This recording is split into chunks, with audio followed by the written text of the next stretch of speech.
You're watching this right now. You didn't think about it, but this video just traveled through a cable sitting on the floor of the Atlantic Ocean to reach your screen. You tapped a button, and data crossed 3 continents in less than a second. You didn't build that system. You don't maintain it. But right now, somewhere in the world, someone is replacing a hard drive in a data center so your favorite website stays online. Someone else is monitoring a power grid so the servers don't overheat. Millions of small, invisible human decisions are keeping this whole thing alive. Now, imagine all of those people vanish. Every engineer, every technician, every person on Earth, gone. Your phone is still in your hand. The Wi-Fi signal is still strong. Nothing looks different. And honestly, that's the part that should unsettle you the most. Because the internet doesn't need you to use it. It needs people to keep it breathing. And the moment those people are gone, a clock starts ticking that nobody is around to hear. So, here's the question. How long does the most powerful system humans have ever built actually last on its own? You'd probably guess it crashes instantly. One big blackout, everything goes dark. But that's not what happens. The internet doesn't die like a light switch. It dies like a city that everyone leaves, one building at a time, one block at a time, one neighborhood at a time. And some parts hold on far longer than you'd ever expect. To understand why, you need to know what the internet actually is, not the idea of it, the physical thing. Because most people have a picture in their heads that's completely wrong. They imagine the internet as something floating in space, a cloud, something weightless and invisible. It's not. The internet is one of the heaviest things humans have ever built. Right now, there are roughly 12,000 data centers spread across the planet. The United States alone holds about 45% of them. These are massive buildings, some as large as aircraft hangars, filled floor to ceiling with racks of servers. Each one hums constantly. Each one generates heat. And each one needs cooling systems running 24 hours a day to keep the temperature from climbing high enough to melt the circuits inside. Those data centers connect to each other through cables, not wireless signals, physical cables. About 500 of them run across the ocean floor, some stretching over 6,000 miles long, thinner than a garden hose. Over 95% of all international data, every video call, every email, every search you've ever sent to another country, travels through those cables, not through satellites, through glass fibers sitting in mud at the bottom of the sea. And all of it needs electricity, constantly, without a single interruption. The most powerful information system ever created, and it can't skip a single heartbeat without risking collapse. So, here's what happens when the humans disappear. For the first hour, absolutely nothing changes. The servers keep humming. Websites stay online. Automated systems keep doing exactly what they were designed to do. Security cameras keep recording empty rooms. Bots keep crawling the web, indexing pages nobody will ever search for again. Streaming platforms still have every movie and every song ready to play. If some alien visitor opened a laptop during that first hour, the internet would look completely normal. But underneath, something has already shifted. The power grid is the first domino.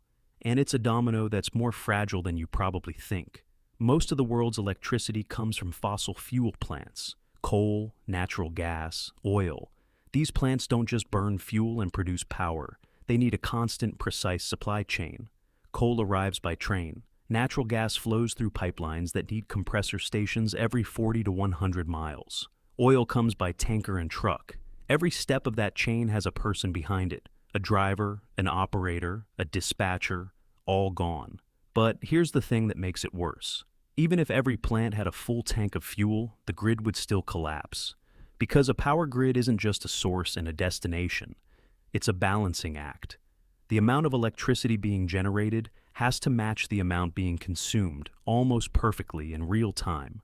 Too much supply and the frequency rises. Too little and it drops.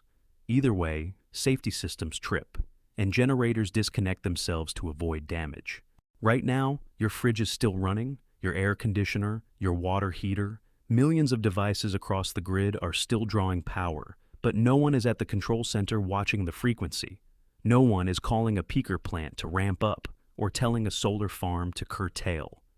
The grid is flying blind. The result is what engineers call a cascading failure. One plant overloads, which pushes more strain onto the next, which overloads too. It spreads like falling dominoes. Within the first few hours, large sections of national power grids start collapsing. This is where the backup systems kick in. Major data centers don't rely on the public grid alone. They have diesel generators designed to start automatically the moment the main power cuts out. Tier 4 data centers, the highest level, are required to store 96 hours of diesel fuel on site. That's 4 days. Smaller facilities might have 12 to 48 hours. A single 500 kilowatt generator burns through roughly 27 gallons of diesel every hour. That fuel is disappearing fast, and nobody is coming with a tanker truck to refill it. But here's the thing most people miss. Even before the generators run dry, the internet is already starting to break in a way that has nothing to do with power. Within the first 24 hours, something called DNS cache begins to expire. DNS is basically the internet's phone book. When you type a website address into your browser, your computer doesn't actually know where that website lives.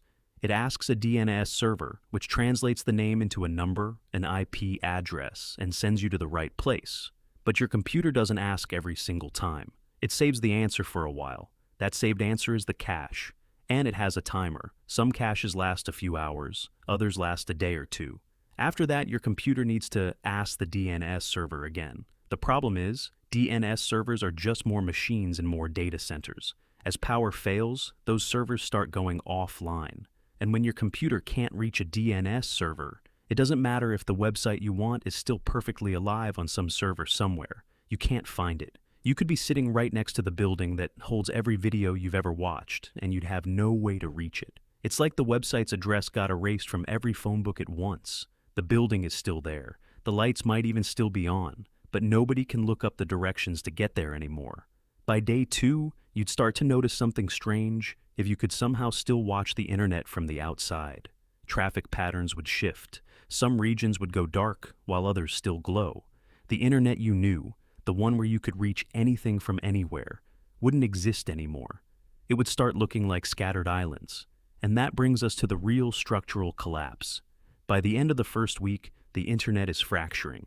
The system that holds the whole thing together is something called BGP, the Border Gateway Protocol. Think of it as the internet's navigation system. The internet isn't one network. It's roughly 70,000 smaller networks called autonomous systems, all stitched together. BGP is what lets them talk to each other. It's how a data packet from your phone in one country finds its way to a server on the other side of the world. BGP routers constantly exchange information about which paths are available, which ones are down, which ones are congested. But BGP was never designed to run on autopilot forever. It depends on human operators to fix errors, update agreements between networks, and respond when something goes wrong. A single misconfigured route can send traffic into a dead end. Normally, an engineer catches the mistake within minutes. In 2019, a small ISP in Pennsylvania accidentally told the internet that the best path to many major websites ran through their tiny network. For hours, traffic meant for huge services got funneled through a company that couldn't handle it. Engineers scrambled to fix it. Now, imagine that kind of error happening over and over across thousands of networks with nobody to fix any of them. Paths close, routes fail. Networks that were connected yesterday can no longer reach each other today. A server in London might still be running perfectly, but the routers between it and a user in Tokyo have all chosen dead routes or shut down entirely. The connection is physically possible. The cables are there. The fibers still carry light, but the instructions for how to get from here to there have been lost. The internet stops being one thing. It becomes dozens of smaller, shrinking things, islands that get smaller every day. By the second and third week, the smaller islands start disappearing entirely. Local internet service providers run out of generator fuel first. Small websites hosted on single servers in office buildings go dark. Personal blogs, local business pages, small forums where people gathered to talk about hobbies and share stories, they vanish quietly. Nobody deletes them. They just stop being reachable. The bigger platforms hold on longer. Companies like the major cloud providers built their data centers with extreme redundancy. Multiple backup generators, multiple fuel tanks, multiple power feeds. Some of their facilities sit next to hydroelectric dams or have connections to natural gas pipelines. A few data centers in Iceland and Norway use geothermal energy, tapping heat from the Earth itself. These could keep running for weeks, maybe a couple of months, depending on the setup. But every one of these systems has a human dependency hidden somewhere. Natural gas pipelines need compressor stations every 40 to 100 miles. Those compressor stations need electricity. Geothermal plants need their gearbox oil changed every 6 months and their electric motors re-greased. Hydroelectric dams need their water intakes cleared of debris. The people who do all of this are gone. And slowly, one dependency at a time, each system runs into the wall that only a human hand could have moved. One by one, the biggest names on the internet go dark. Every social media platform, every streaming service, every search engine. Not because the data was destroyed, because the machines holding that data lost power. And now, something eerie starts happening. About a month in, the data centers themselves begin to change. And this is where the internet's death stops being about electricity and starts being about physics. Without cooling systems, the temperature inside these buildings starts climbing. Most server rooms are kept around 64 to 75 degrees Fahrenheit. That's not just for comfort, that's for survival. Computer chips generate enormous amounts of heat when they're running. A single high-performance server rack can produce as much heat as a small oven. Data centers use massive cooling systems, some of them consuming nearly as much electricity as the servers themselves, to keep that heat under control. Without air conditioning, the temperature inside will match the outside environment first, and then exceed it because the servers are still producing heat even as they fail. In hot climates like the parts of Texas and Arizona, where many major data centers are located, interior temperatures could reach well over 120 degrees within days. At those temperatures, thermal paste dries out, solder joints weaken, hard drive platters warp, and circuit boards crack. The damage is permanent. Even if someone could somehow restore power months later, much of the hardware would already be physically destroyed. Not by water, not by fire, not by any dramatic disaster, by heat. The same force the internet spent billions of dollars fighting every single day, just so you could load a web page without thinking about it. But here's where the story takes a turn that most people wouldn't predict. Some parts of the internet refuse to die. Up above, satellites are still orbiting, thousands of them. Communication satellites, GPS satellites, weather satellites, military surveillance satellites. Most communication satellites in geostationary orbit, about 22,000 miles up, have enough fuel for 15 to 20 years of station keeping. Without commands from ground control, they'd slowly drift out of position. But their transmitters would keep working for years, broadcasting signals to a ground that has nobody listening. GPS satellites would keep transmitting positioning data. Your phone, if it somehow still had power, could still figure out exactly where you were standing on the surface of a planet with no one else on it. And on the ground, military communication systems are built differently from everything else. Many of them operate on isolated networks that don't depend on the public internet or the civilian power grid. Some are powered by nuclear generators. Others sit in hardened underground bunkers with years of fuel reserves. These systems were designed to survive scenarios far worse than everyone simply disappearing. They were built to keep working after a nuclear war. Without humans to give them new orders, they'd continue running their last instructions, transmitting signals on locked schedules, pinging other nodes in their network, waiting for a response that will never come.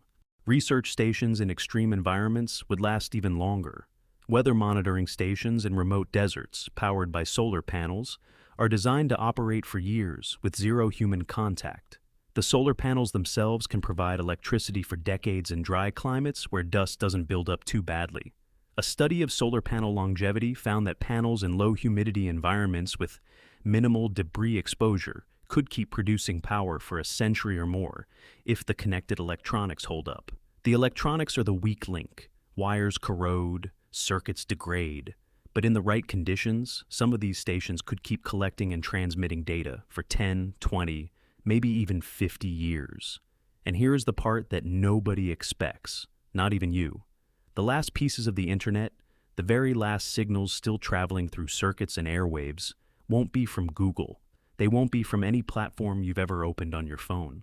They'll be from a weather station in the Sahara, uploading temperature readings every 6 hours to a satellite that relays them to a ground server that might still have solar power, or an automated seismic monitor in Antarctica, sending vibration data to a receiver nobody will ever check, or a military relay station buried in a mountain, pinging once a day on a frequency nobody is tuned to. Machines talking to machines, doing exactly what they were programmed to do, faithfully, precisely, pointlessly. And this leads to the strangest part of the whole story, the part about your data. Every photo you've ever uploaded, every message you've ever sent, every late-night search, every half-finished email draft, every comment you posted and forgot about. All of it is stored on hard drives somewhere. And when the power goes out, those hard drives don't erase themselves. The data is still there, physically etched into magnetic platters or stored as electrical charges in flash memory. A modern hard drive, sitting unpowered in a cool, dry environment, can retain its data for roughly 5 to 10 years. The data is stored as tiny magnetic patterns on spinning platters. Without power, those patterns don't disappear overnight. They weaken, gradually.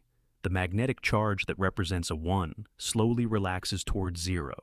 It's not dramatic. It's just physics doing what physics does when nobody intervenes.